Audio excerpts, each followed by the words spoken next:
In the name of the Father, and of the Son, and of the Holy Spirit. Amen. Hail Mary, full of grace, the Lord is with you. Blessed are you among women, and blessed is the fruit of your womb, Jesus. Holy Mary, Mother of God, pray for us sinners, now and at the hour of our death. Amen.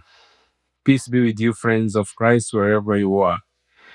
In the Gospel today, according to Mark, we hear that Mary of Magdala, in whom 7 devils had been cast out, was the first to proclaim the risen Lord. I would like to reflect on this. The evangelist makes sure that he reminds us that it is this same woman who had been possessed by not one, not two, but seven devils. That is the worst case scenario. That is devastation. And it's very interesting that Jesus Christ chooses her to proclaim the greatest news, that he has conquered death. It means that this was a worst case scenario in the culture where women were not listened to.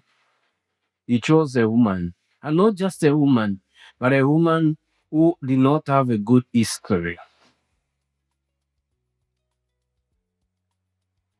I love history, but my dear ones, I would like to tell you that if you are not careful, you can be imprisoned by your history. History teaches us, but it should not be a prison for us to move to the future.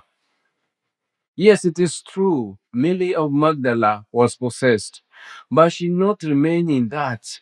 Once she was healed, she was open and ready to be an evangelizer.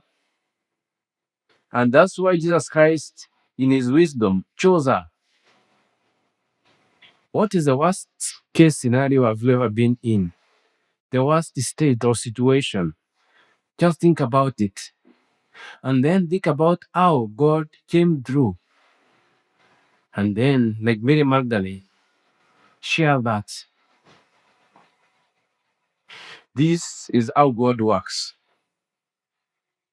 In the worst situation, when you hit rock bottom, God comes and picks you up and lifts you to a place which you could have never imagined. Mine is to pray for you today. In whatever situation you are going through, remember, Mary of Magdalene, the woman who had been possessed by 7 devils, became not only a proclaimer of the gospel, but even today we remember her and acknowledge her contribution in the work of evangelization. She is held in honor, and know that sometimes God allows us to hit rock bottom so that we may realize that all power belongs to Him. God bless you and fill you with His peace. In the gospel today, there is something that I reflected upon, and it is refusing to believe. According to the Gospel of Mark, we are told that Mary of Magdalene announced the risen Lord. The apostles could not believe her. 2 of the companions who were on the way to Emmaus, they announced about the risen Lord, but the apostles refused to believe. And now he had to show himself to the 11, and that's when they believed. We live in a world with people who say that they don't believe in God, that God exists or God doesn't care about us. And we ask for the proof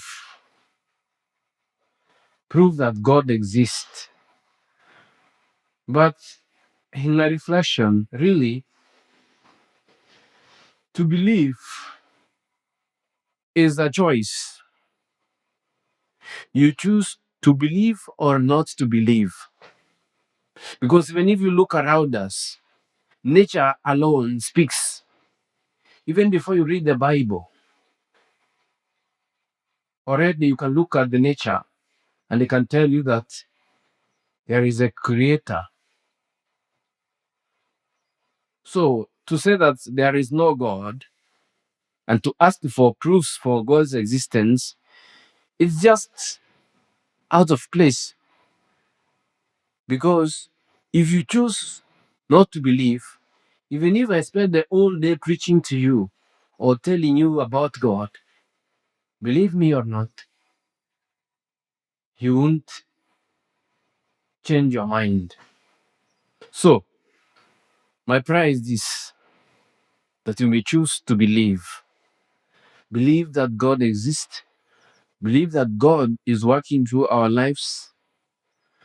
Believing that God sent His Son Jesus Christ and experienced pain like us, challenges like us as a human being, but He conquered death for us and is seated at the right hand of the Father and still interceding for us every day. So, lack of faith is a choice. We refuse to believe. We choose to believe or not to believe. What is your choice today? It's up to you. You can choose to say no or yes to what is before you. God bless you. The Father, the Son, and the Holy Spirit. Amen. If this video blessed your heart, kindly please subscribe for more daily Catholic teachings and click the notification bell to walk in God's Word every day.